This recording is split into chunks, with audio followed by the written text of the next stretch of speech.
Timothy Alberino. This guy is like a legit modern day freaking Indiana Jones, dude. He actually went to Peru to investigate these claims. This village was being attacked by some sort of a creature, of which they got a lot of information on. And it's extremely compelling. One way or another, when we go through this, guys, one way or another, something is happening in Peru. Something. They are seeing something, and it is wild. Well, here's the story. Terrified Peruvian villagers claim they are under attack from 7-foot-tall aliens dubbed face peelers as they plead authorities to send backup. This is from 2023. All right, August of 2023 is when videos started circulating of these incidents happening. It's a very secluded village.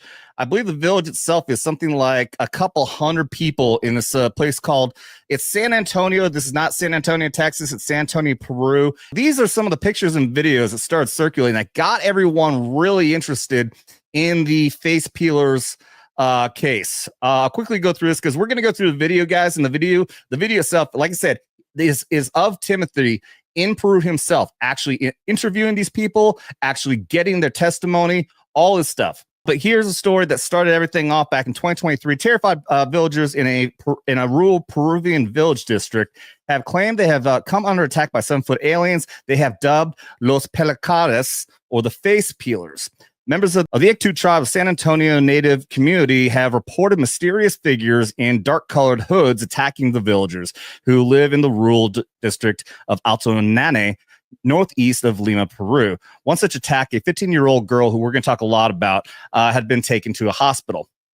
According to the community leader, the teenager narrowly escaped, but as a result of the struggle, they cut part of her neck.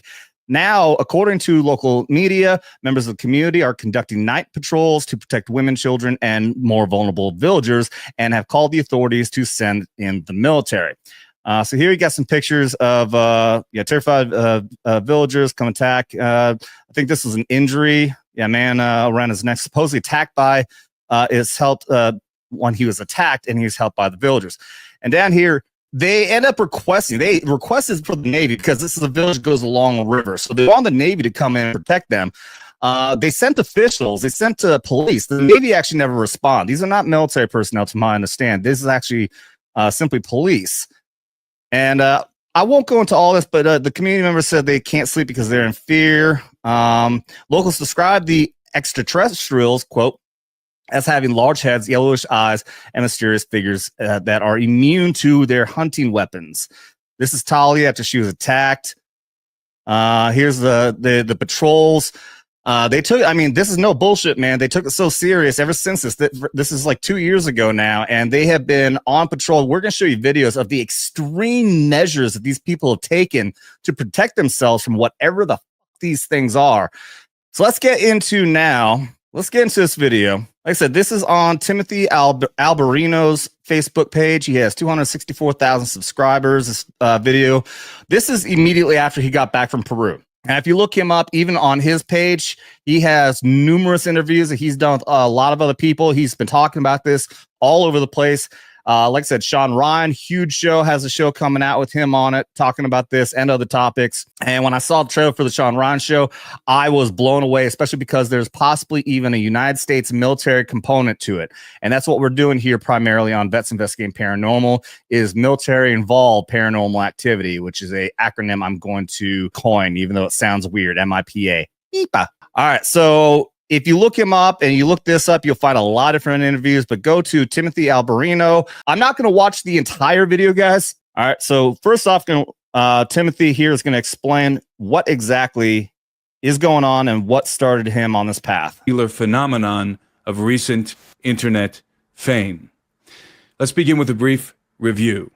Some months ago, near the end of July, compelling videos began to surface on social media featuring an alleged alien attack in a remote jungle village called San Antonio de Pintoyacu, which is inhabited by the indigenous Iquitu people and located deep in the Alto Nanay region of the Peruvian Amazon, northwest of Iquitos.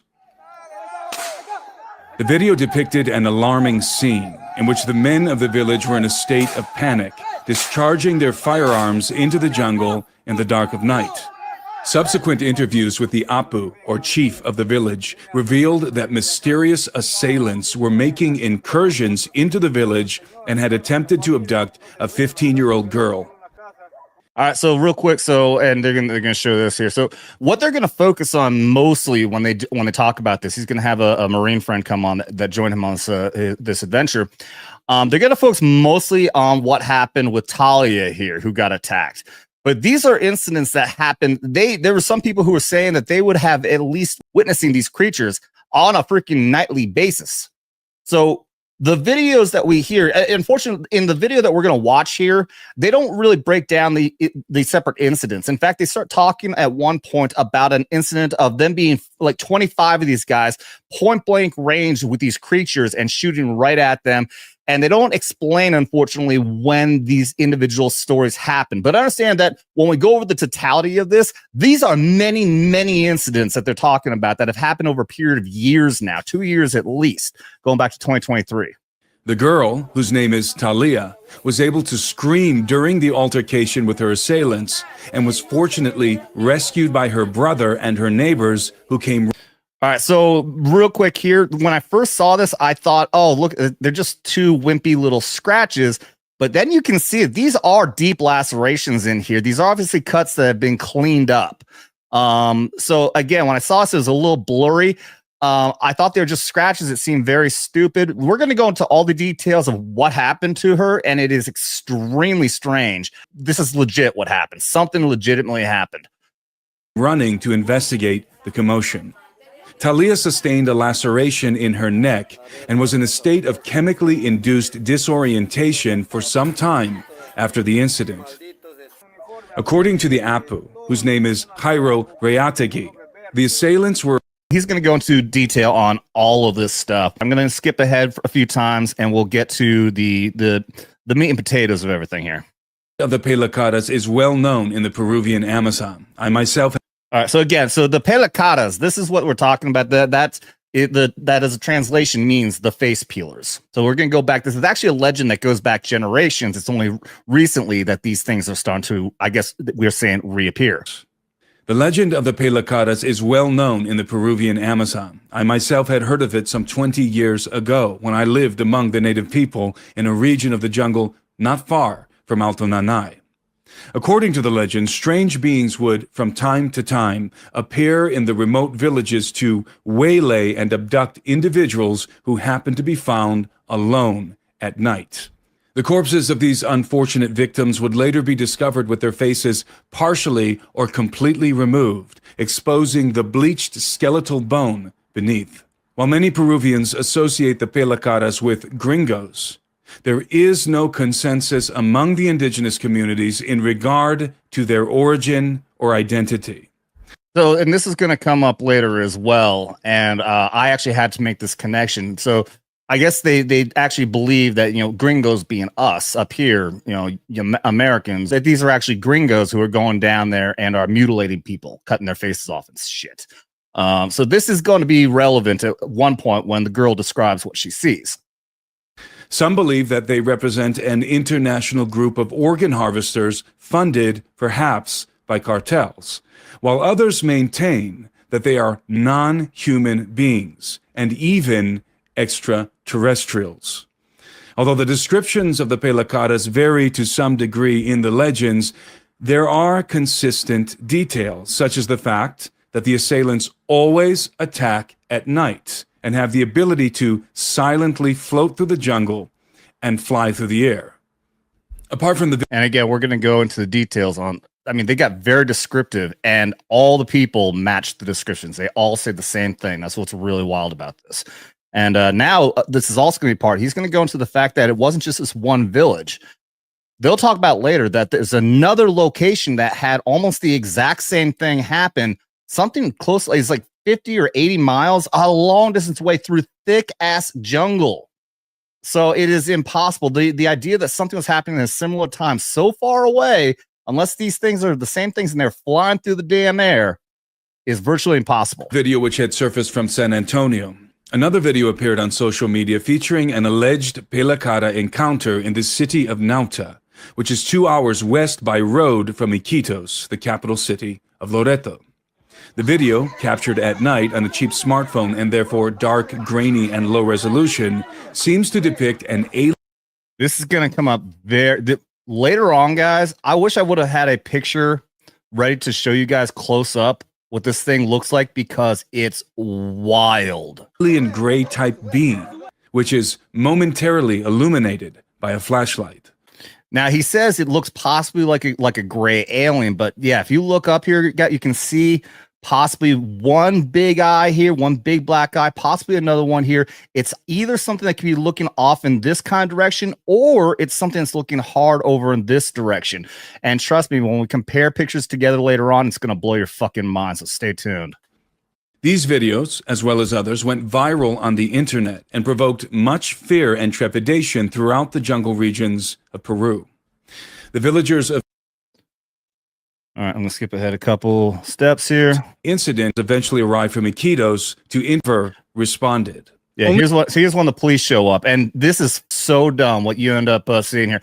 Only a couple of police officers eventually arrived from Iquitos to interview Talia about the attempted abduction. These individuals, after conducting a piss-poor investigation, determined that the village was being attacked by river miners equipped with jetpacks who were terrorizing the villagers in an attempt to drive them off their land. I meant to pause that and then play that. That's a funny ass joke, isn't it? Gold miners with jetpacks is the story. And that actually ended up being the mainstream story that everyone ran with. Ridiculous fabrication was quickly picked up by the Peruvian press and subsequently by the American press and became the official narrative. As a result, interest in the story soon evaporated. So, I mean, that in itself is just absolutely mind-blowing. Here's a very similar case of when our government here in America doesn't like something to happen, they say it's something like swamp gas, it's a weather balloon, it's something like, in a lot of cases, it actually could be something believable, because in a lot of cases, sometimes it could be. A lot of cases, it is swamp gas, or maybe it is a weather balloon. So they can actually run on something that's actually reasonable. But obviously, the Peruvian government doesn't have the same skill of line as the American government. So they say it's gold miners with jetpacks. That's a laugh. Here's evidence of just how scared these guys are. Okay, everyone thing here is going to start talking about his journey on getting there and everything. But if you don't believe that there's something happening here, look at what the extreme measures these people did to protect themselves from whatever this is. Village was palpable. The villagers had cut down a wide swath of jungle surrounding their community in order to extend their line of sight and create a buffer zone between themselves and the jungle. By cutting down the trees, they could remove the cover that the assailants were using to covertly approach the village in the dark of night and create more real estate to plant crops closer to their homes, as they were no longer venturing out to their plantations. Look at that. That is crazy. They clear cut all of this around their village because they're being attacked, so frequently in this area, and the trees were secluding whatever is attacking them, that they clear cut all of this. Now that is insane. If these people were like, because there's been stories like that. I've seen other ghost stories where people have been able to debunk them because it's just a kid who's, trying to get attention or something like that. You don't see that with this place. This entire village is terrified of whatever the fuck is going on. And again, is it paranormal? We're going to go through all this and we're going to determine, we're going to try to guess, speculate, but something is happening here. As they were no longer venturing out to their plantations. All right, and then now we're going to skip ahead over to where it gets into describing these creatures, what they look like, what they're wearing, all that. The assailants are tall.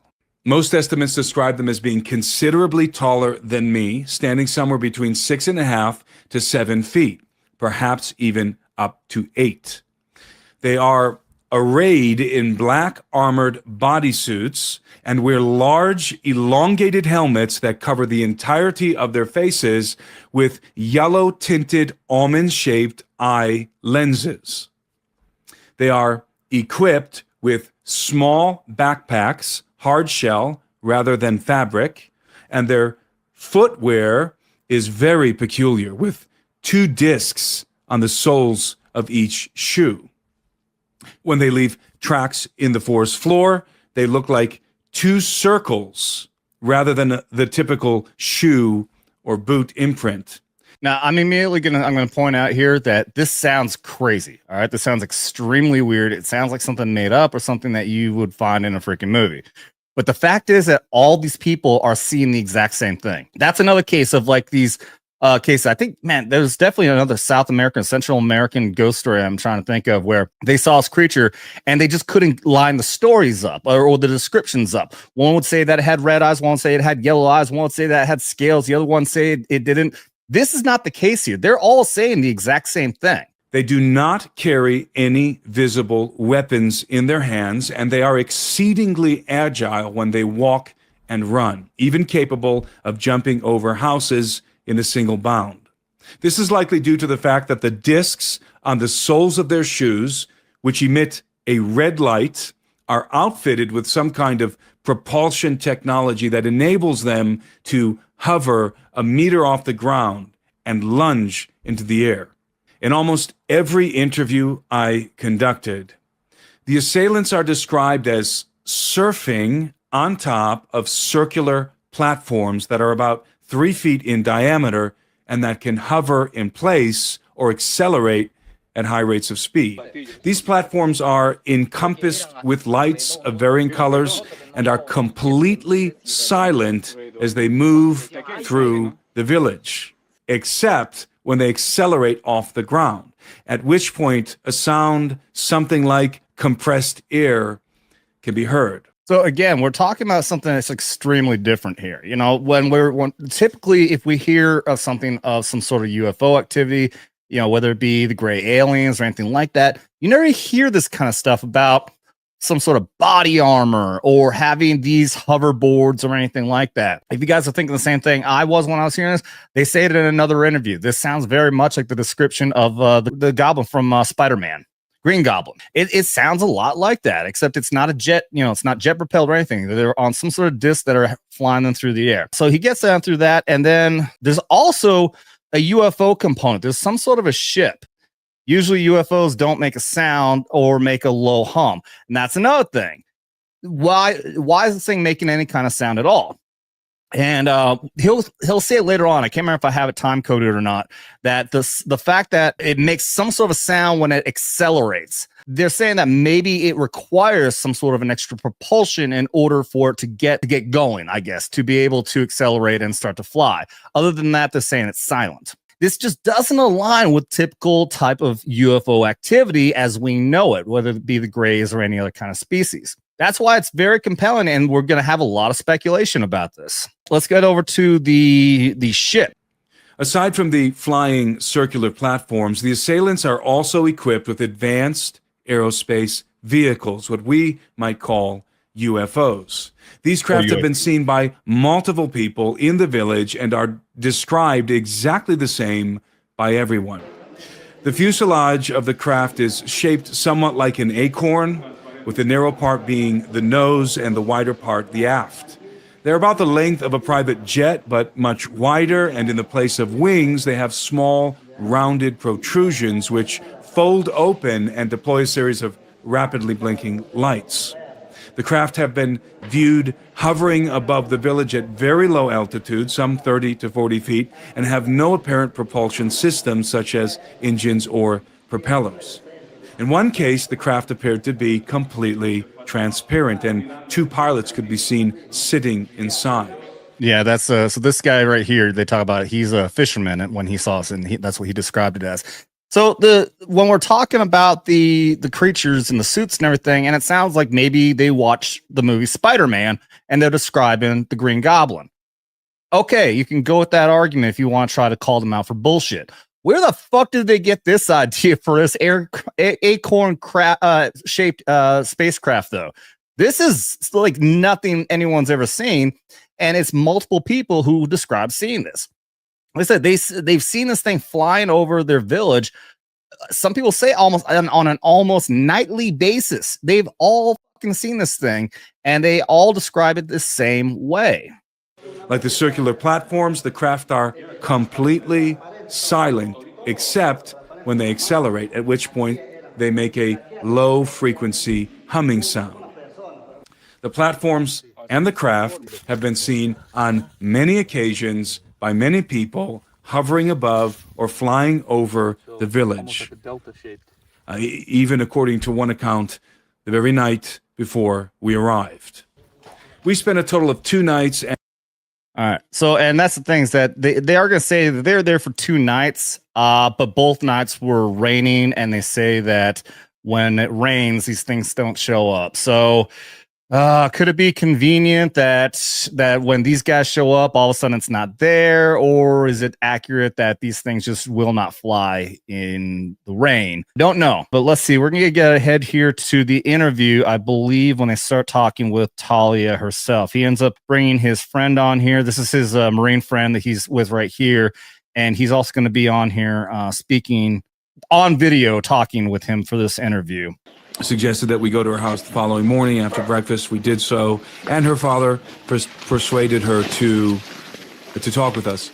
Now, so I skipped ahead. They already described having met with her briefly the day before, and she's just terrified. She is petrified. They'll go into detail and even show the medical documentation. She is diagnosed with extreme PTSD after this incident. Whatever actually happened, she is extremely traumatized. And again, I'm going to describe here because they don't really describe it in this part. They do later on, that the likelihood that they're terrified, other than the fact that these are big dudes, compared to them, especially that Marine, he's gigantic, but they're white boys, they're gringos. And the stories, some of the people believe that these face peelers are actually gringos. So the possibility she's so terrified is because she believes that gringos are the face peelers, so she's scared of them because they may be face peelers themselves. If you recall, Doug, before I started to interview her, and before I started to interview her, she was extremely nervous, just like the previous day. But then after I asked her the first question, and it was simply, Talia, please tell us what happened to you.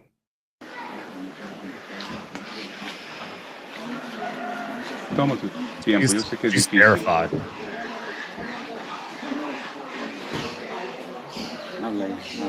And I had to look closer. He's going to describe her trembling. And you can't really tell. She just stood there and trembled. Head to foot, trembled.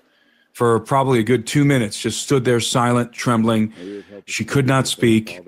Obviously something very traumatic had happened to her right there in the backyard where we were standing. And the assailants were my height, I'm 6'1", reminded her of the assailants because they were very tall. So what happened to Talia? What happened to this young lady is that one night, one evening, she was picking fruit from her tree. And this was right after dusk, so it just got dark. She's picking fruit from the tree. She's knocking the fruit down with this long stick, and the fruit falls to the ground. Talia proceeds to bend over and pick up the fruit that fell to the ground, and there are, under the tree, there are some dead leaves, and suddenly she feels this gust of wind behind her, and the leaves, she notices, rustle. As she goes to pick up the fruit, she feels this gust of wind, and the leaves are rustling a little bit on the ground. And so she looks behind her, and what does she see?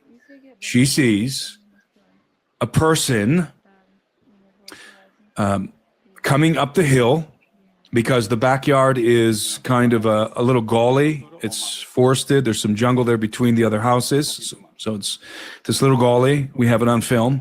And she sees this guy, this person, this thing coming up the hill, almost as if he's surfing on one of these circular platforms. And he comes up the hill and he lands next to her and then immediately grabs her. He seizes her from behind and he places his hand over her mouth. So he's got. Now, one thing real quick, when I started hearing this explanation, I'm going to break this down for you guys. It said, like, my first thought was somebody is attacking, like there's a guy attacking her to do things to her, to rape her. That it's a regular human being and she's just telling a story. But they're going to the whole fucking village comes out and sees these two things on these hoverboard type things in this body armor and flies away. The whole damn village saw it and described the same thing. Got her from behind and he's got his hand over her mouth so she can't scream. Then she sees another one of these guys coming on another platform up the hill and lands and positions himself in front of her and grabs her leg. So now she is being held by two of these pelacaras, face peelers, one behind her with the hand over the mouth and the other has her legs. The description she gave me of these individuals is identical to what everybody else was saying to us. They were dressed head to foot in black body armor. She even described the body armor in greater detail than anyone else. She described how it was on the forearms and on the shins, and the chest was some sort of like a breastplate, metallic, and they were wearing these helmets, these large helmets, elongated helmets. I covered the entirety of their faces. So the very same description that everybody else gave to us. This is what Talia encountered. They were very. And I don't know what the timeline of events was, because like I said, I showed the article going back to 2023, and it's when the video started to really circulate about these attacks. But I don't know if this was the first incident. It seems to me like people had already been seeing these creatures before she was attacked. I'm not sure about that, but nonetheless, like obviously this continued to escalate, and that's when you saw these extreme measures. For anybody who wasn't here earlier, these people are so freaked out they clear cut like a large swath of their forest around the village so that they could see these things coming. That's how intense this is. Very tall. One of them, which she calls the gringo, was taller than me, considerably taller than me. The other, I think she said, was about my height, if I recall. That one I dubbed the Peruvian. The reason why is because according to Talia, these individuals spoke Spanish. The taller one, she says, spoke Spanish like me, like a gringo with an accent. And the smaller one spoke like a Peruvian. And I specifically asked Talia, the Spanish that this individual spoke, was there an accent? Was it Ecuadorian? Was it Bolivian? Was it Cuban? Or did it sound like Peruvian? Did they have an accent? She said he sounded just like all of us. So I started calling this individual the Peruvian. So that's how I'm going to refer to them. The Peruvian face peeler and the gringo face peeler. We don't know if they're people. I'm not saying they're human beings. This is the testimony that Talia gave us. And he's also going to go into the fact that she's the only one that has ever described these things, of anyone ever hearing them talk. And he'll basically say that the possibility is that she might be misremembering. I can't remember the word he used. It's actually something I had to look at. It's basically something to fill in a gap of memory, because this was such a traumatic incident for her. That's why you can see how terrified she is. That happens. That happens a lot to guys in combat as well, is that you'll misremember some things and you'll have to fill in those gaps, and your brain just automatically does that. We're not saying she's lying, but somehow she may have this remembrance of hearing Spanish, and one speaking in Peruvian accent, one speaking with a bit of a gringo accent like us. So still, they're going to say the same thing. Is this conjecture? Yes, we don't really know, but it could explain the possibility of why she's the only one that's heard it and no one else. They might not have been talking at all. It's there in her backyard. So these individuals have her in this manner, but they're hovering, mind you. They're hovering on these platforms, and they proceed to lift her up. Now, I don't recall, Doug, if she was telling us something about how she was speaking very, very softly. She was very, very nervous. She was telling us something about how they attempted to lift her off the ground but couldn't. somewhere in the course of this encounter. They were attempting to lift her off the ground, and for some reason they were having a hard time. So they took her behind this hut that's there on the property. So basically, this is another thing that they're going to explain. It sounds like she's actually possibly misremembering this, because if we're actually talking about these two giant, like over 7 feet tall creatures that have this technology with a hoverboard, and they couldn't even pick her up off the ground, this 15-year-old girl who maybe is about 110 pounds soaking wet, that they couldn't even lift her off the ground. And she said instead they just dragged her over here. The likelihood, if this happened the way that it sounds, the likelihood is that they just dragged her. That they dragged her down there to perform this procedure on her. That's actually more likely than what she's kind of explained here, that they couldn't even pick her up. Then they took out a larger tube, almost like it sounded like, and I asked her, like sort of like a large toothpaste packet, and they put the cream on their hands. And this was the guy that had her from behind. So recall, the gringo has her from behind. He's covering her mouth. The Peruvian has her by the feet. And the gringo proceeds to smear this cream all over her face. And she said that her face instantly went numb when the cream was applied, and it began to swell. And she even tells us that at that point she heard the Peruvian guy say, be careful, don't apply too much. You're going to ruin the flesh. And then she later explained that what she heard them saying was something about how if they apply too much, the flesh is going to stick to the skin when they take it off. Something along those lines. It wasn't exactly clear, but something like that. I assume what he means is actually more like the skin is going to stick to the skull, like it won't be able to come off. But yeah, I skipped ahead too far. What they also described is that they took a material and they kind of like mixed it together and then took a syringe and stuck it up her nose, which is what put her in this state that they described earlier. She's kind of in a dazed, conscious but immobile state at this point. When we showed the video of her earlier when she was at the hospital, you can see she looked like she was asleep, but apparently she described she was still pretty conscious. She could comprehend what was going on. So all this again is very, very strange. You know, if you hear about actual alien abductions, they don't need to stick a syringe up your nose and make you inhale anything to knock you out. They'd have some sort of a beam, or they can do it psychically or something like that. So all of this sounds very much like it's more terrestrial type technology, but way more advanced than what it really should be. And then also, I mean, the strangeness that of, you know, them trying to apply this material so they can cut her fucking face off is really high strange.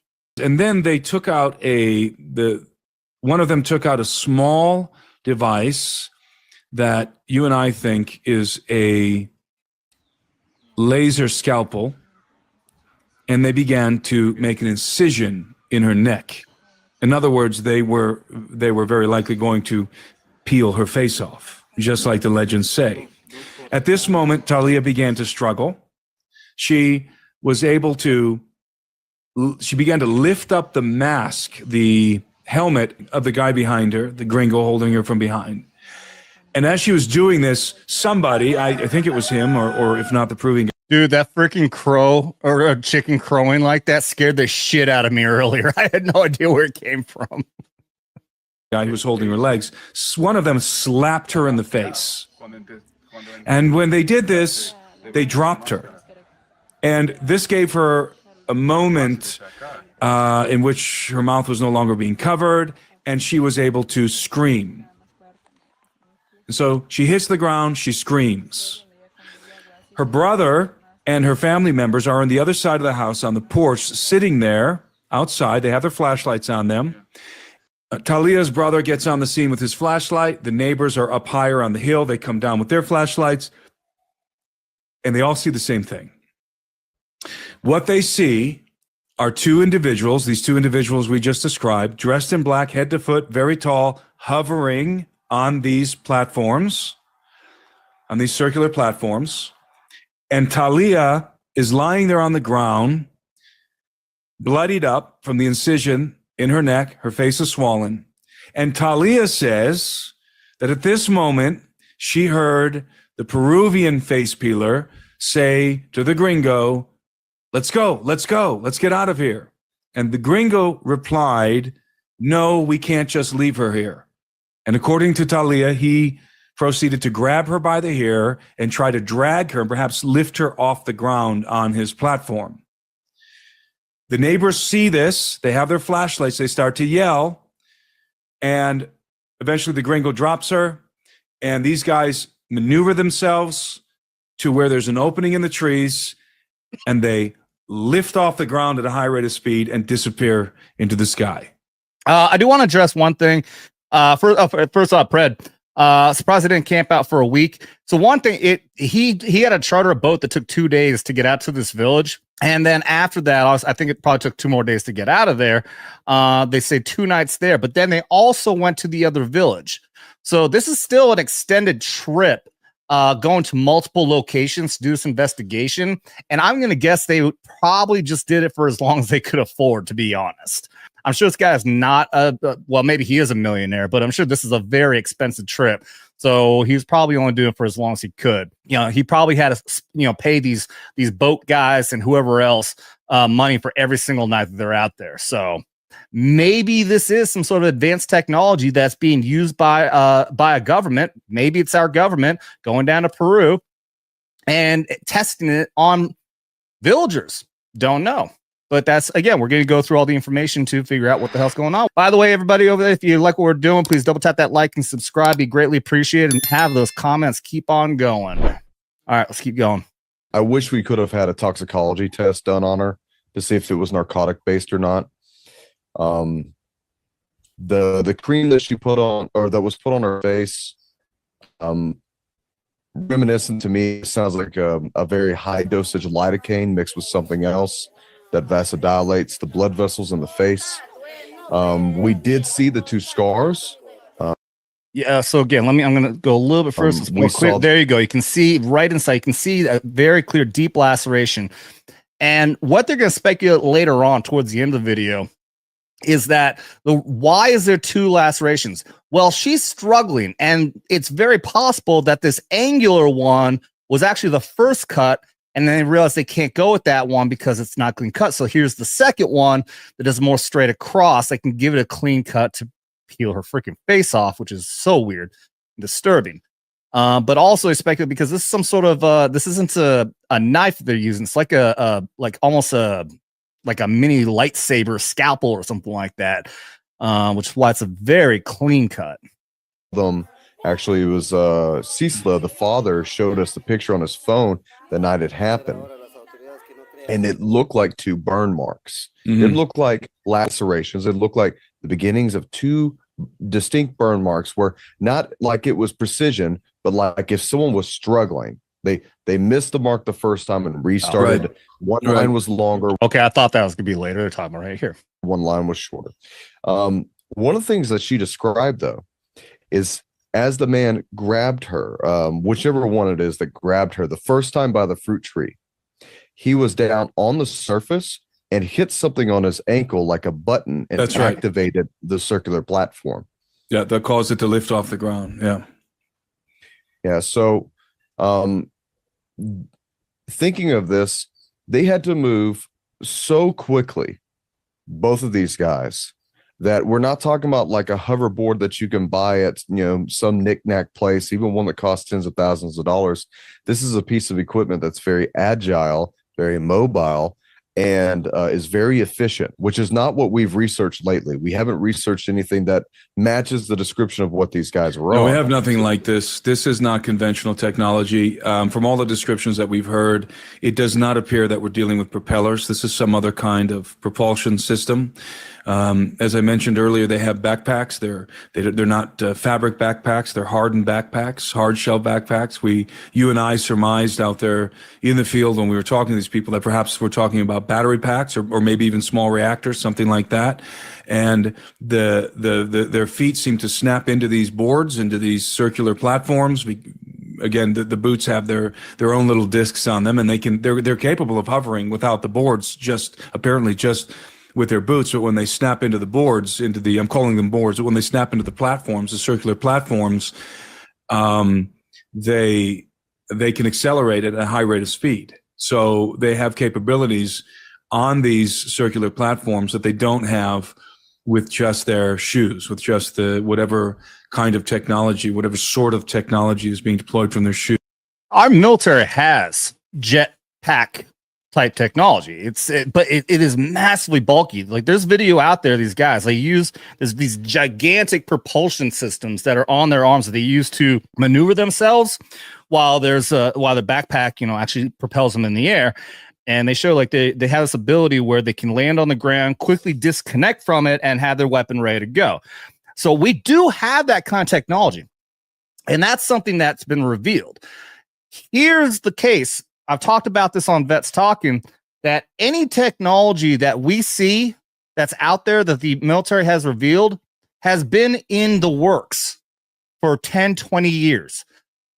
It used to be when I was first in the Army, back in 2001, when I first got to my first unit, 193rd Airborne Brigade, we were given, we were one of the first conventional Army units to be given tactical satellite radios. It's not the first time those radios had been out. Special operations, special forces and Rangers had these radios for a while before us. Before that, they were top secret, being used by Tier 1, Delta and SEAL Team 6. We didn't even know it was out there. And before that, it was a good 10 years before that, before we even knew that stuff existed, but DARPA was working on that technology. We used to say that there are more advanced technology out there we don't know about that's 10 years more advanced than what we have right now. Now people are saying 20 years. Whatever we have right now, cell phones, anything else, there is stuff out there that's 10 to 20 years more advanced than this. In production, it's top secret in DARPA or being used by Tier 1 units. So is it possible that we have hover technology? And maybe we're down there testing it for some damn reason, terrorizing small villages in the middle of freaking Peru. It's possible. Don't know why, though. So, yeah, when you guys say, it sounds like something impersonating aliens, that could be the case, but it's still extremely freaking weird. And we're going to get into other stuff that show that there still could be a paranormal side to this, because it does sound, it sounds like it's human beings impersonating aliens, but there's other shit too. Cattle mutilations. Exactly. They do talk about this in other interviews, that it's like cattle mutilations, 100%, which is so damn weird. Look at Skinwalker Ranch. That actually does really come off as more of a paranormal thing than it does actually like human activity. Why they're cutting these things apart, why they're cutting cows apart and taking their organs. Could this possibly be even a combination? Could this be humans using alien technology? Maybe it could be some sort of a team up. That's not a possibility. It appears to me that they're not actually disappearing. It appears to me that either they're just leaving really, really quickly on this technology, or their armor has some sort of a cloaking effect. Because when they fly on the platforms, you cannot see them unless you train a light on them. So it could just be because it's dark and they're wearing black, but it feels to me that it's more than that. It feels to me that there's some inherent property in the body armor that is akin to a cloaking device or causes that person to be more difficult to see at nighttime. That's the feeling I got. I feel like there's technology involved that's making it appear to these villagers that these guys are disappearing. What are your thoughts on that? Well, the way that the color was described was very unique, that it was black. They said it to the point that it seemed like it was a darkened color that had no void to it. Talia is the only one who actually gave us a better description of what they're wearing than anyone else. And it makes me think, dark sky, dark equipment, dark uniform apparel. But if you're going to shine a light on it, even if you're wearing dark clothing, it's still going to be able to appear very easily. And, they had street lights out there. They got lights that are out there at night. They have a generator.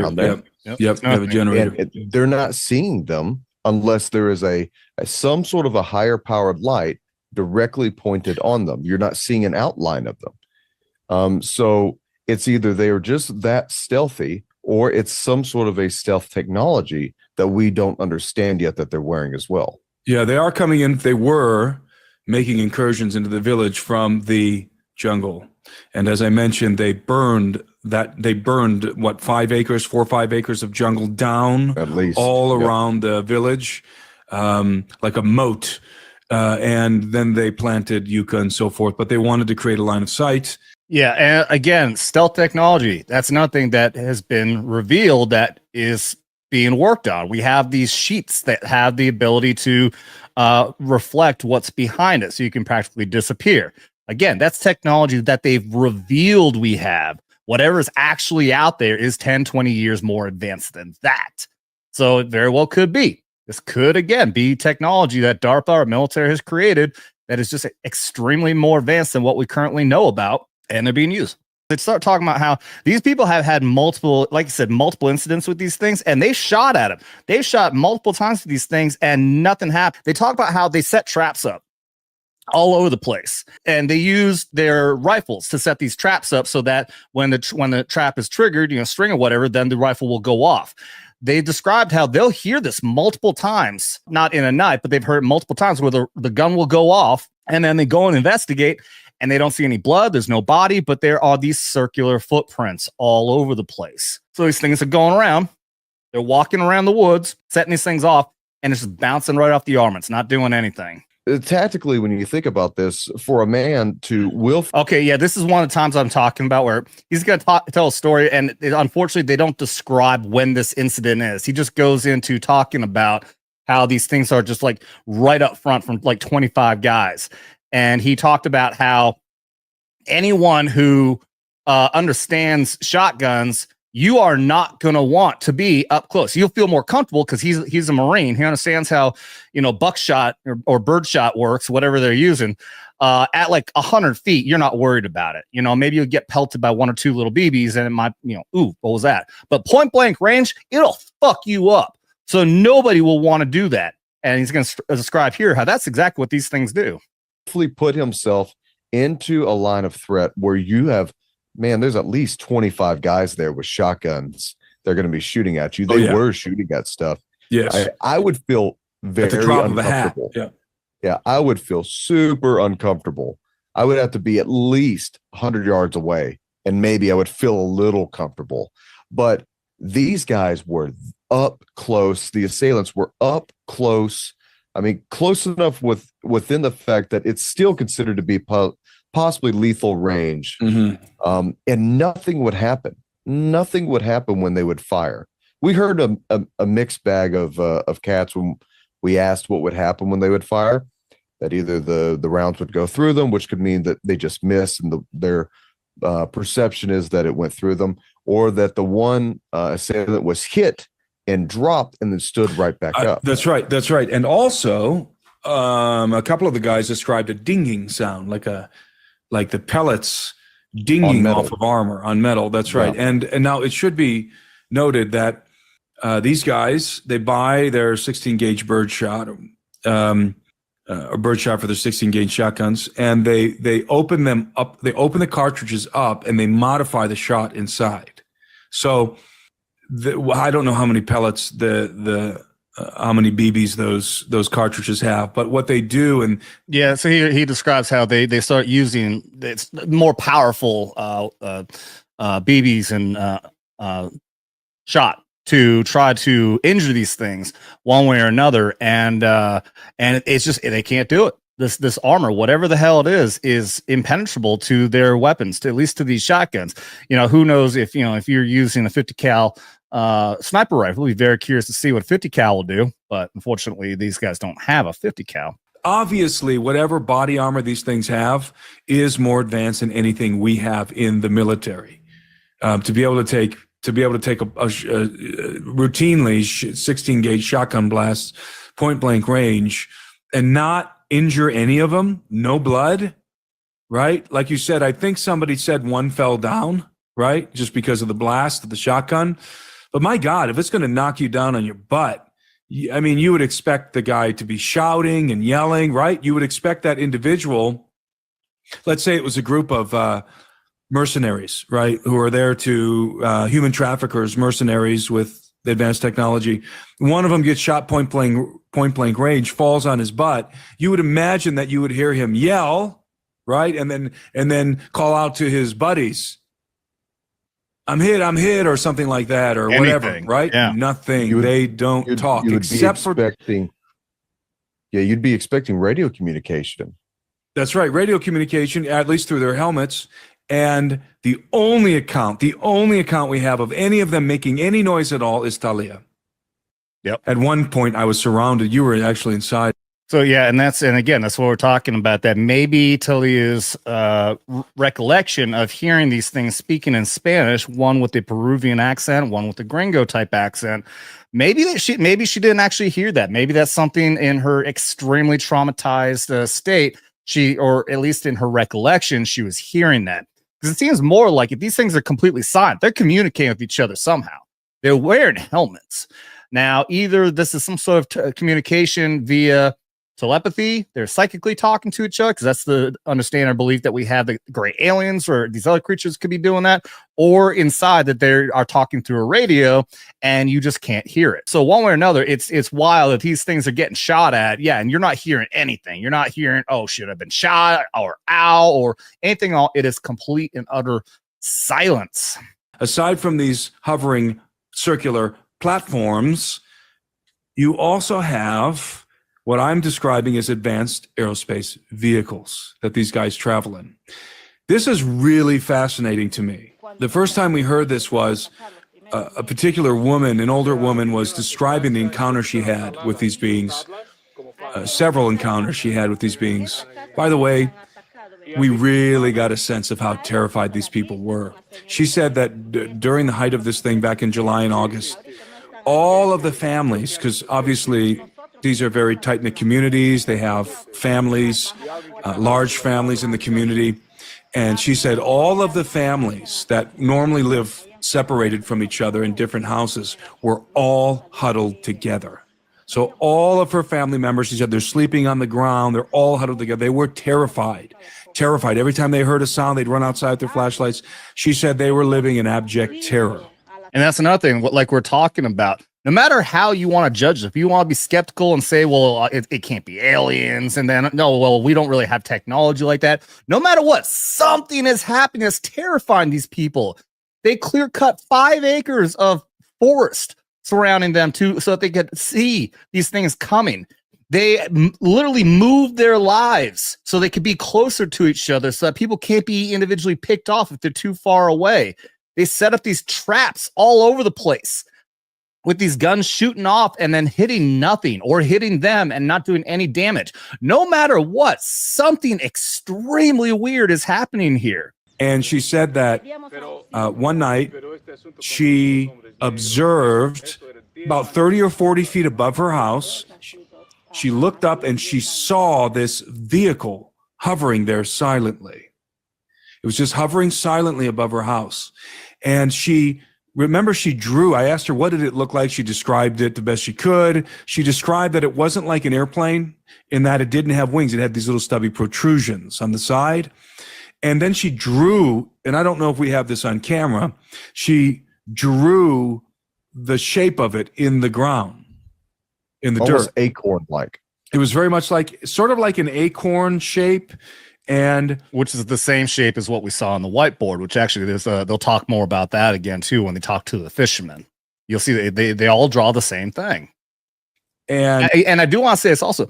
Now, if this is fake, yeah, they can all be talking to each other, communicating and saying, hey, this is what I saw. Okay, this is what I saw. This is what we saw, and have their stories straight. But anytime it's ever come up when something like this happens and it turns out to be fake, they can't get their story straight. They don't say the exact same. They'll say something similar, but it's always something a little bit different here or there. Only in very rare incidents will somebody have something different. Like they'll say that at one point somebody says, well, the armor actually looked more silver than black. Only one single person, everyone else across the board said black. Could it be that the person either remembers differently or saw something different? Because it really sounds like this is extremely reliable that they're getting, that everyone's saying the same fucking thing. And I believe someone else told us that as well. She definitely did. She drew it in the sand, and you and I were like, wow, that's really bizarre. Like, that's really weird. If she would have drew like a saucer, right, or a cigar-shaped thing, or a delta, or some sort of a delta shape. But this was extremely bizarre. Of course, I've seen something like this myself in Cleveland, Ohio, so that's why it was really intriguing to me. But she drew this for us. She recounted the incident. It made no sound. It hovered completely silently. There were no propellers. There were no engines. There was no propulsion system to speak of. It just hovered 30, 40 feet above her house. It was about the size of a large helicopter, like a Chinook or a troop carrier, or a small jet aircraft, like a private jet, but it was not thin like that. It was wider, like an acorn shape, something like that. Now, when have we ever heard of acorn-shaped UFOs? Just like they broke down. We have the typical saucer shape. We have the typical cigar shape. You've seen the one Tic Tac. You've seen the Delta, which is like, it's actually believed now to be an advanced aircraft. It's actually shaped like a triangle. There's always a very common. We've never heard anybody ever describe an acorn-shaped UFO. She told us that, and you and I were just sort of like, wow, that's really weird. We're now going to go along, like something close to somewhere between 50 and 100 miles away to the east, I believe, through deep jungle. Like I said, the only way to even get to this place is by river. So the only way that something could get to this other place that has something like a population, I can't remember if they say 1,500 or 15,000. I think it's 1,500. It's a bigger city. And a lot of people saw what happened here. This is not a small little community. And this was taken on camera of what they see here. But let's switch gears and talk about the Nauta incident. Did the investigation in San Antonio de Pintuyacu. We went back down the river, back to Iquitos, and we got in a vehicle and drove to Nauta. Nauta's 2 hours west of Iquitos, southwest of Iquitos.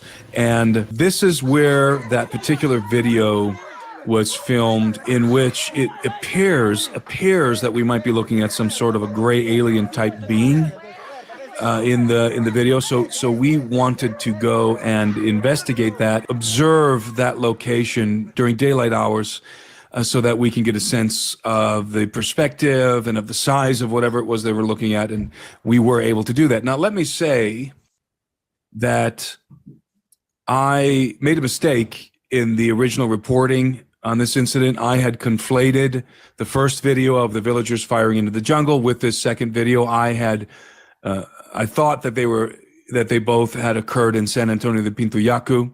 I should have known better. It says Nauta on the video, and I realized while we were in the village, wait a minute, this is Nauta. This is not San Antonio de Pintuyacu. And what did you say the distance is from San Antonio de Pintuyacu to Nauta, Doug? Earlier you said it was 55.5 miles as the crow flies through the densest jungle in the world.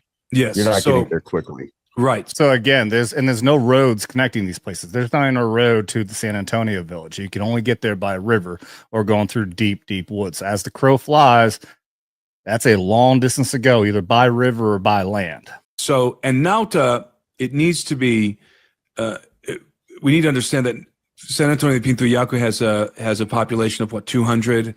Nauta has a population of 35,000. Oh man, 35, that's way bigger than I was even thinking. That's huge. So we're going to get to it, man, like again, so I was talking about that video that we just saw again. They're going to zoom in on that. It's going to blow your mind. This is not a village, this is a small city. Very well-known city, connected through a road to Iquitos, the main city, the capital city of the province of Loreto in the northern jungles of Peru. And we went there during the day. We found the spot. We found the exact spot where the video was taken. Yeah, so they're going to say it's like right up here. That's where we see the video. It's going to be right up here where you see this bundle of the trees. Here's the pole. Here's the tin roof. They're standing along here, various people. One had a camera. He's probably standing on the other side of this pole, or right here. And the guy with the flashlight was also standing over here. Or here, he might have been standing here, and the guy filming was there, flashing up there. But it happened somewhere in this area, right up in there. There was something there. We learned something very interesting here in Nauta. And this occurred around the same time, in that same window, July, August, right? as the events in San Antonio de Pintuyacu, all right? And what's really fascinating and what we did not know is that the people of Nauta saw and experienced the very same phenomenon as the people in San Antonio de Pintuyacu. The very same phenomenon. They saw the guys flying around on the circular platforms, and they saw UFO type craft hovering above the city. All right. And we think, you and I think, because of one of the depictions that were drawn in the dirt for us of what they saw, we think they were looking up at a disc in this particular case. They were looking up at a typical saucer. Yep. We don't know that for sure, but it looks to both of us that that's what they're looking at from the bottom up, from that vantage, right? And so we were there. We took video of my interview with these individuals. We filmed the location in daylight, tried to get the exact same angle, and we were surprised to discover that the trees that you can see in the video, they look like they're close to the roof of that house, when in fact they're not. They're actually quite in the background. There's a very large aguaje tree, and then there's some smaller trees next to it, and that's where they were looking and flashing the flashlight. So that was a surprise to me, how it's not in close proximity to the house. It's behind the house, not super far behind the house, but it's back there in the background. And they were not flashing a flashlight over there because they saw a being. Rather, they saw a craft.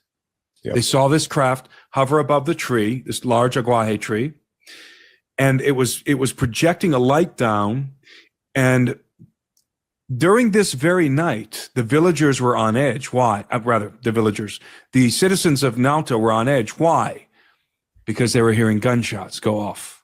And we found out that these gunshots, and the woman who we were talking to found out that the gunshots were the very same thing that was happening in San Antonio de Pintuyacu. There's a patrol going around Nauta, right? And they were encountering these guys on discs and firing at them, just like in San Antonio. That's going on in the background. So that's the context of this video. So then they see this craft hovering, and what are they thinking? Pela cara, right?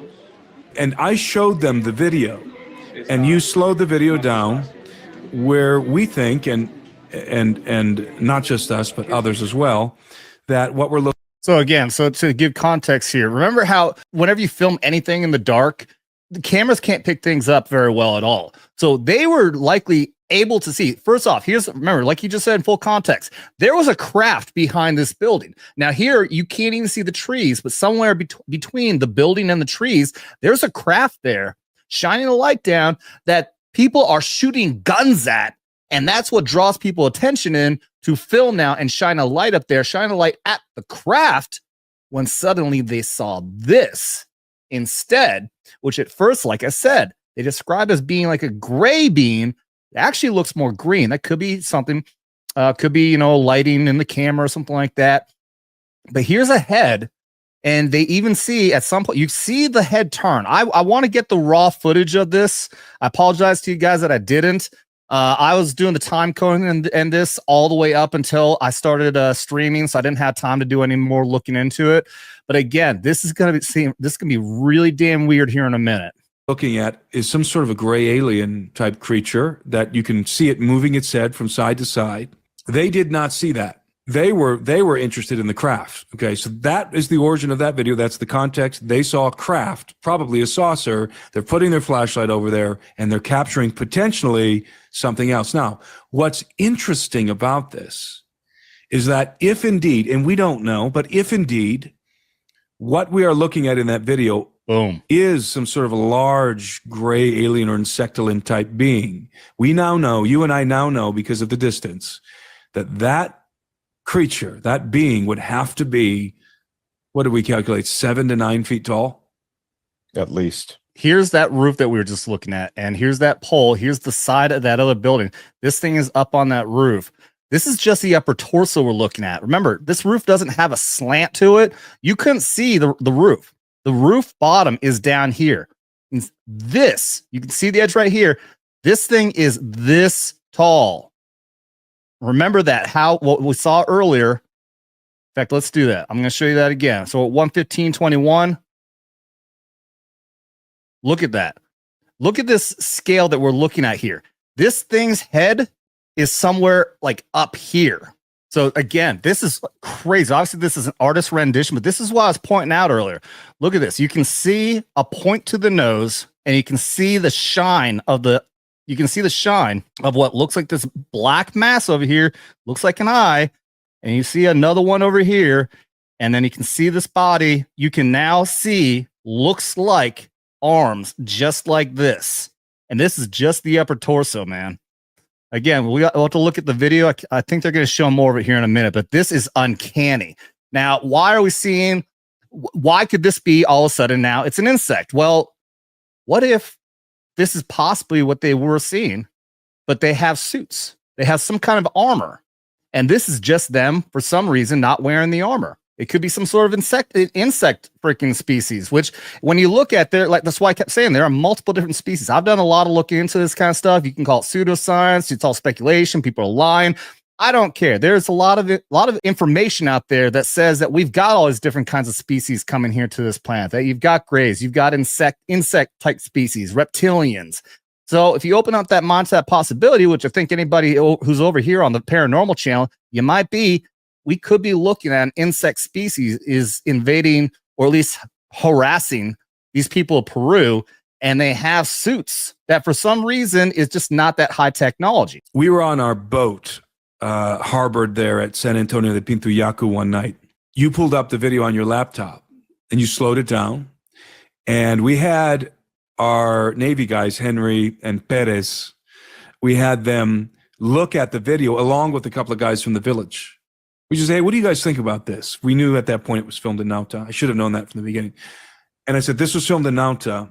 What do you think about this? We want to try and go and hunt this down, right? This video, the location where this was filmed. So they stood there and they watched the video. You played it back to them on your laptop. And they immediately said, there's something there. There's something there.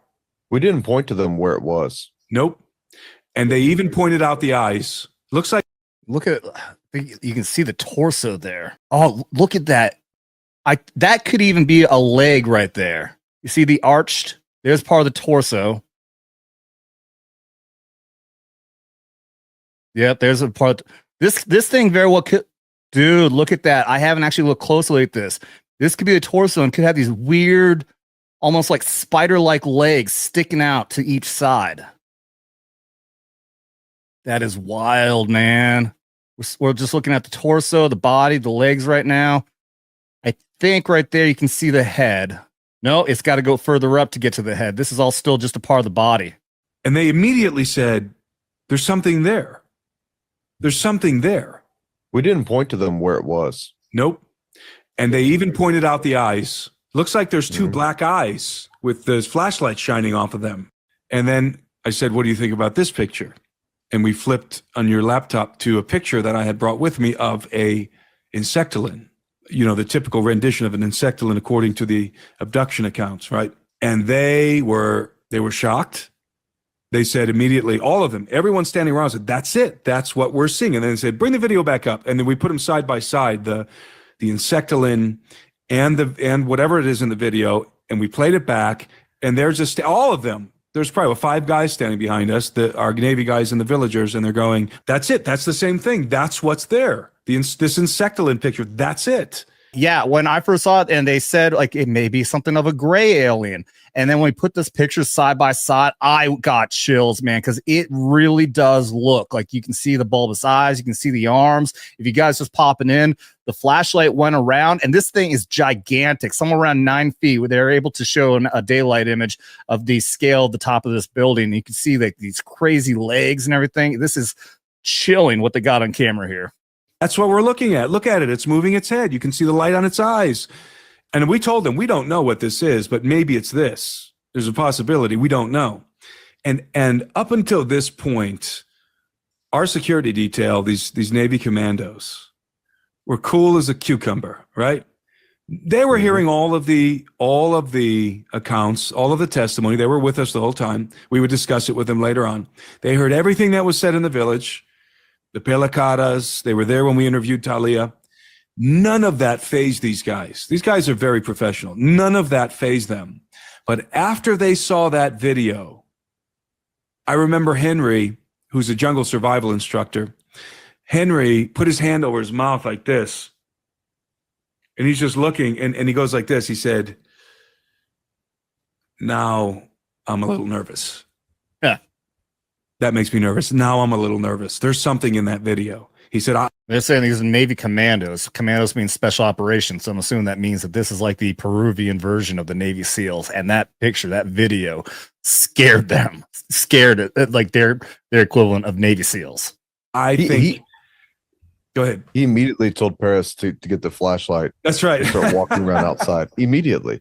Yep. Cool as a cucumber. We're talking about guys, and besides Henry and Paris, the Apu and at least 20 or more of the guys in this village are all veterans of the Peruvian army. To one faction or the other, but they had served in the military for Peru. So these are guys who all have a familiarity of tactics, of weapons, of guys in suits. What we showed them on the screen disturbed them.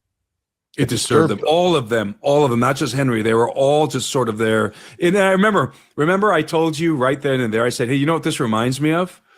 This reminds me of that scene from Signs where I forget the guy's name. Walks out. Where the alien, where there's that party in Brazil and they're all yelling and all of a sudden you see that alien walk out and what's his name? Joaquin Phoenix. He goes like this and he covers his mouth up and he's just in shock. That's kind of what the look on all of their faces was when we showed them that depiction of the insectalin, that rendition of the insectalin next to what was potentially being depicted in this video, being captured in this video. That's what their reaction was. Now, that isn't to say that we're not saying that it's 100% like a large gray alien or something. I don't know what the heck is there. Maybe nothing, but it sure looks like something to me. And the fact that they saw a disc above that tree, most likely a disc covering above that tree, and then this thing appears in the footage, is very compelling. There was a report within Nauta of the boy. Was that confirmed to be in Nauta? It wasn't in Nauta. It was in another village that was almost parallel with San Antonio de Pintuyaco, a little bit closer to Nauta. And there was a boy who recently. This is what they're describing. They've seen this for years now. A very similar thing like this. These things wearing body armor that has like these circular discs on their feet that they can hover with, but then have a board that they can attach to that can make them fly away. And then described it as having elongated helmets and all this kind of stuff, which, yeah, this looks like something out of a freaking movie, but this entire village has been seeing this thing for years. All right, let's get back to the video. Was nearly abducted, just like Talia, by one of these guys on platforms, or a couple of these guys on these hovering platforms, and he sustained really bad lacerations in his neck. In fact, he was bleeding out. It was very gruesome. He was on the news in Peru. They took him to the hospital. He told the same story as Talia, pretty much. And I don't remember the conditions Nauta that led to his. Is that it? Nauta? I'll look that up. Thank you, Roman. Rescue. But he almost died. He was in the hospital for a long time. And he eventually, thank God, the boy recovered and was able to heal from the wounds. But very, very similar to the incident with Talia. He's going to give a breakdown of what they know and what they don't know. And then we've got a little bit more to go into, and I will go and I'll bring up the other video, and we're going to go into the possible military side of things, because he doesn't bring that up in here. But there was U.S. military activity happening in the area after these incidents were happening. So we're going to go into, is it possibly connected? Maybe. Let's summarize, if we can, what we think we know and what we think we don't know. Let's delineate these two categories. Let's start with what we know. I've made some bullet points here. I'm going to go through them, and then you add anything else you want to add to it. So here's what I think you and I can say collectively that we now know to be facts. Number one, no jetpacks. Nope. We're not talking about jetpack technology here. They do have maybe battery packs on their back. Maybe they're small reactors. I don't know, but they're not jetpacks. We are not dealing with jetpack technology of any kind. They are using the discs on their boots to accelerate, to hover, and also these platforms. No jetpacks. Number two, these are not miners. These are not river miners. Forget it. Absolutely not. They're not miners. They're also not narcos. They are not drug traffickers. This operation is much too complicated. The technology is much too advanced. We are not dealing with illegal miners, river miners, or drug traffickers. In regard to narcos, for a long time, I was leaning very heavily on that, because the narcos in Mexico are running around with equipment that you cannot get, that you cannot get unless you are a military, and you have all those different contracts, right? So somehow or another, the Mexican cartels have our equipment, the quad nods that you see so many of these people having now in video games and whatnot, drone jamming capabilities, radio jamming capabilities. They have what our military has. We saw it when we were working on the border. They would step on our frequency, which is supposed to not be able to happen. But that's not what we experienced. That is what I thought we would see. Let's also remember, because you and I thought we were in trouble. We might be in danger because we might be dealing with drug traffickers here, with narcos, and they might be watching us right now, and they might not be taking too kindly to the fact that we're equipping these villagers with night vision goggles and high power flashlights and radios and so forth. So we actually had a moment, I would say probably just for a couple hours, where we were taking some interviews. We went back to the boat. We met with our securities guys, and we said, "Hey, what if we're dealing with narcos here? And what does that mean in terms of security? How should we approach this situation?" But when we went back in the village and began to hear more testimonies, it became abundantly evident that no, we're not dealing with narcos. And what really crossed out the narco possibility for me was these advanced aerospace vehicles. The narcos don't have those. We're talking about probably alien tech, at least alien reverse engineered technology here. The narcos don't have these things. They have the best of maybe what our military has and has deployed to some extent, in Afghanistan and Iraq, but they don't have silent hovering craft they don't have that. So narcos, no.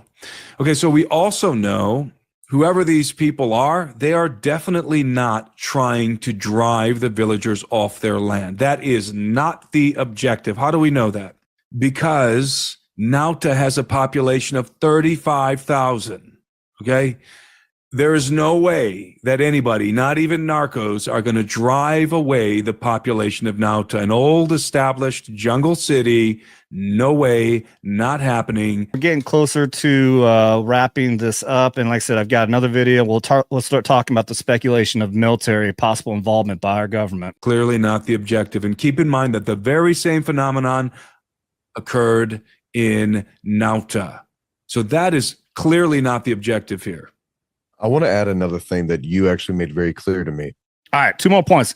Here we're going to get to where they talk about the village. The San Antonio village is populated by this tribe, which has the story of the face peelers. And so they get to where, could this mean that the face peeler is nothing more than a story that's continued by that village and that tribe? Well, the fact that it happened in Nauta as well is incredibly unlikely, because there may be some people from that tribe, but it's mostly not. Let's get over here for the suspicion that maybe this is just a bunch of stories passed down. Because we're talking about the Iquitu people, okay? San Antonio de Pintuyacu is their original village. This is where they originate. This was their primary village, going hundreds of years back into the past. The bloodline of the Iquitu people is very strong. And in fact, I was told that they don't let their blood be drawn. They don't do anything like that. They're very, it's almost like a sacred thing to them. But the problem with that, with the, speculating about maybe it has something to do with the bloodline is Nauta. Nauta's the problem. Nauta's a mishmash of all different kinds of tribes and non-tribal people. There's mestizos in there.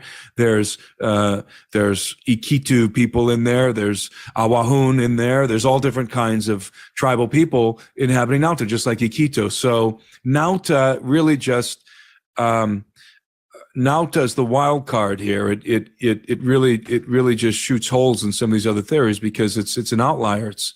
It doesn't fit this secluded jungle, village, easy target, pure bloodline native thing. It just doesn't. So, again, this is just, we don't know. We have no idea what the objective is. Yep. And like I said, that's the case, man. It's wild. It's wild to anyone who wants to try to make these speculation that it is just because it's the same tribe. So they're telling the same story. Doesn't add up, man. Doesn't add up. Like you said, with it being Nauta, doesn't add up. All right. And here again, so here we're going to actually talk about the medical condition of Talia, who, if she's lying, she's a damn good liar, because even the hospital diagnosed her as being extremely traumatized by whatever the fuck happened to her. And by the way, Talia, we talked about how traumatized she was. They took her to a village down the river to get treated for her laceration. And she was diagnosed in the village with severe PTSD. Her father showed us the documentation, and they suggested that the father take her to. They highly suggested that the father take her to Iquitos so that she can see a psychiatrist. And the father did not have the funds to do that. These particular individuals are very poor, and so we were also able to fund Talia. The looks that Talia gave me, that sideways glance, I've never seen a look like that from a girl her age. Never seen that before. I mean, she was literally terrified of me. And we were there for a humanitarian reason. Yes, we were there for investigations, but this very quickly turned into a humanitarian mission just as quickly. Those people needed a lot of help. They needed their story told. Tim did a fantastic job. We worked like madmen while we were there. There was very little downtime for us, except for maybe here or there. We monitored, we observed at night. We stayed up until probably 2 or 3 every night. We did do some fishing also. We got a little fishing. We got. All right. So, and then obviously they go into other conversation and they wrap everything up. But yeah, another thing that I speculated, she very well could be traumatized, because I even said this, like maybe she got assaulted by some men. Maybe they're trying to kidnap her for human trafficking, something like that. But the fact of the matter is that everyone came out when they heard her scream. Everyone came out and they all saw the same thing. These two things in these black suits that flew away on some kind of freaking boards. I mean, if they're lying, why lie? Why lie about it at all? If she was just being assaulted, maybe it was somebody from in the village. Maybe somebody they want to protect. Why make up a story like that, though? And over a period of years, this has been happening for years. So why say that that's the case? It's, if it was just her, she got attacked and then she came running out and then she said, "Hey, I just got attacked and it was these things." Yeah, no, the villagers saw her. People came out and they came running to her rescue and they all saw it. It doesn't add up. It's wild. And so with that, let's get into the military side of things. So they don't talk about it there, but like I said, Timothy there, who his links are in the video description below. If you want to see the rest of the video without me interrupting, the link to that video specifically is down there, plus his channel. Give him a subscription. He's got a ton of very interesting videos down there. Like I said, he's not somebody who's just doing who's a keyboard warrior. He's actually putting his money where his mouth is and going out to these locations to do investigations. So I'll definitely be following through. So here's an interview he did with the Health Ranger, which is a channel and the website I followed But here's where they're going to talk about, could this be some sort of military application or not? And then we'll get into it.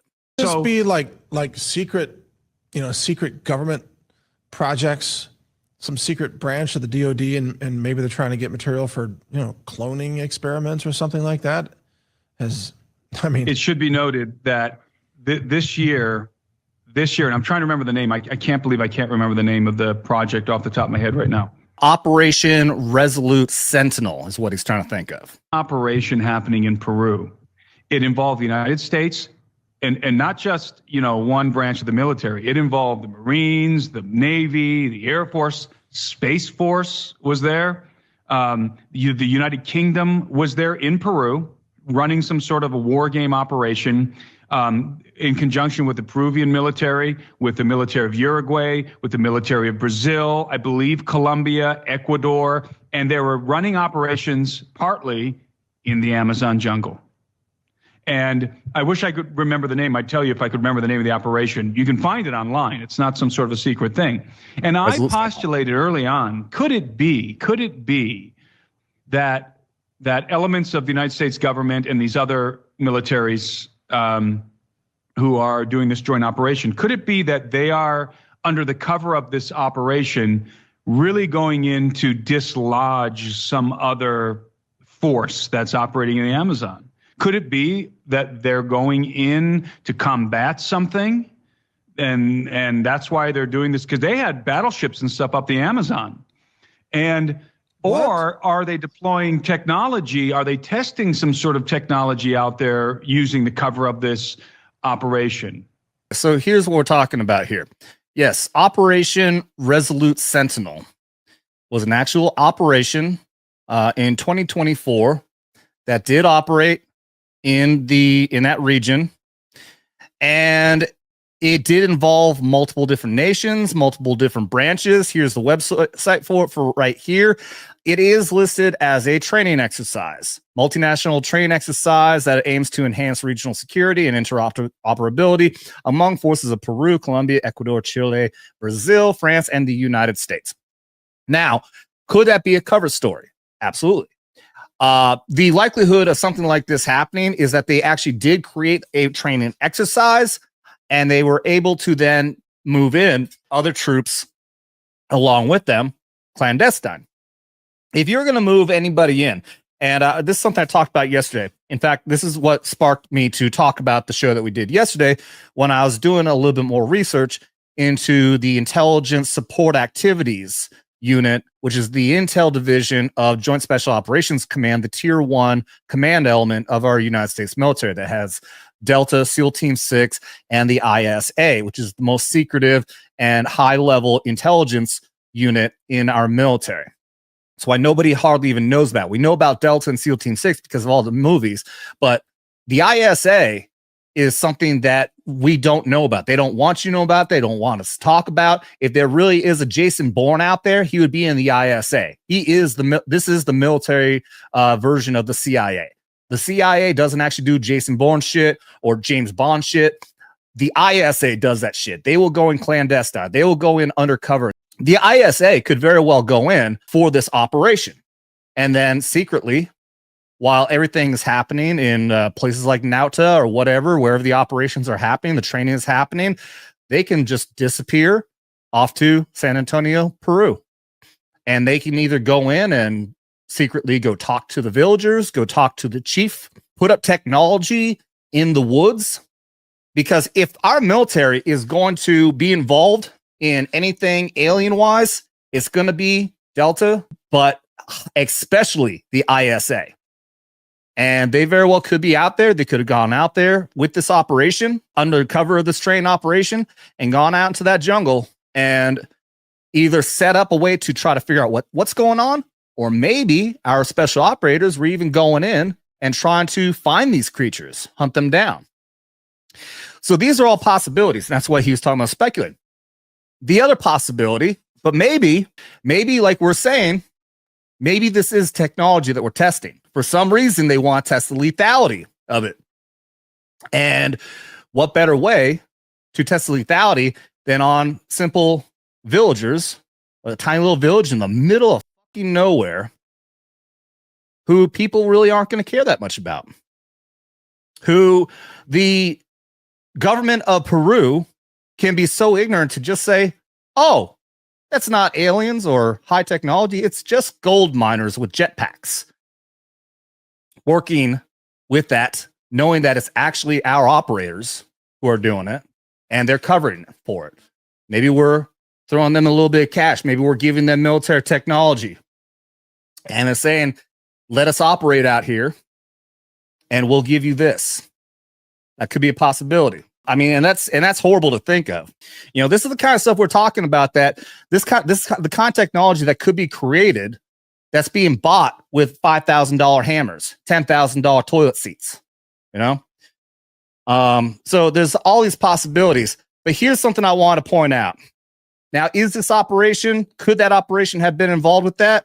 Possibly. However, I did some digging and there's a little bit of a snag in this theory, because Operation Resolute Sentinel has not only been done in 2024.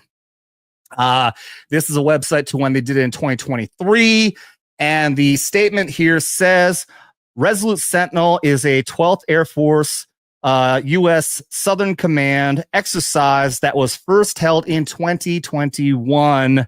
They've been doing it annually, and it is out of the long-standing New Horizon and Beyond New Horizons annual joint humanitarian assistance exercises. So the point is, they've been doing this every year. So if the theory that he's trying to put out there is that they put together this operation specifically as a cover story so they can go out into Peru, well, that's not accurate, because they do this operation every single year. Now, is it still possible that under a rare circumstance, that they also use this annual event as an excuse? Remember, the face peeler story has actually been going back a long time. It's been going back generations. So this isn't a new thing. The story is that it comes in ebbs and flows, though. So it's not like they've been having regular attacks for 10, 20 years. This has been a thing that's been going on for a couple of years. Again, though, Operation Resolute Sentinel is something that's been happening as an annual exercise, and before that, it was under a different name. So can't really say that that's actually really the case with that one. But in summary, guys, the entire incident that's happening down Peru with the face peelers is extremely strange. One thing that we know for sure, something is happening there. Something is definitely fucking happening there. And we've got incredible, weird video of what looks like freaking insect aliens, like this one right here. In this town of Mauta, you got the weird arms there. It is extremely strange. All the stories from everyone corroborating in this tiny little village that they're being attacked, and they're all telling the exact same story. They're all describing the same thing. You cannot just dismiss it. This is not, like I said, there's been so many other ghost stories that people have done deep investigations into, and then you find all kinds of evidence of people lying, fabricating, trying to make things up, people going down there just to make money. That is not the case with this. These people completely clear cut 5 acres of forest around their village so they can clear cut to see these things coming, to stop picking them off, because people are being killed. This girl's being attacked. They got the evidence. They have the medical records. No matter what, something is happening there. But whether it's actually aliens, which is really weird, because the technology just doesn't seem, the technology seems somewhere in between what we have now, which we don't have this kind of technology, and what we typically expect aliens to have, which is much more advanced than what we're hearing of the technology that's happening in Peru. So it's somewhere in between. Is it aliens? Maybe. Is it humans? Maybe. Unlikely. Is it somewhere in between? Are these human beings using alien technology? Could be. One thing or another, I'm going to look more into it. I think it's amazing. I hope Y-Files does a video of this. Obviously, I'm a big Y-Files fan. Got the Go Hecklefish card deck here and a lot more. And we're going to have more conversations like this. I've got a lot of ideas going forward, guys. If anybody's watching over on the Vets Investigating Paranormal side, please expect we're going to be doing Danger Close Encounters, hopefully on a weekly basis, talking about things paranormal, more often than not, somehow military related. Stay tuned with that bell icon, ring that bell, because we're going to have our ghost hunts coming up. I have at least 3 ghost hunts that still need to be compiled, edited, and put up on the channel. And guys, with that, thank you very much for watching. I appreciate the hell out of all of you. Double tap that like, subscribe, and you can share this video out there with everybody, because you don't got to be a veteran to be here on Vets Talking or on VIP. Just don't get butt hurt. You've been warned.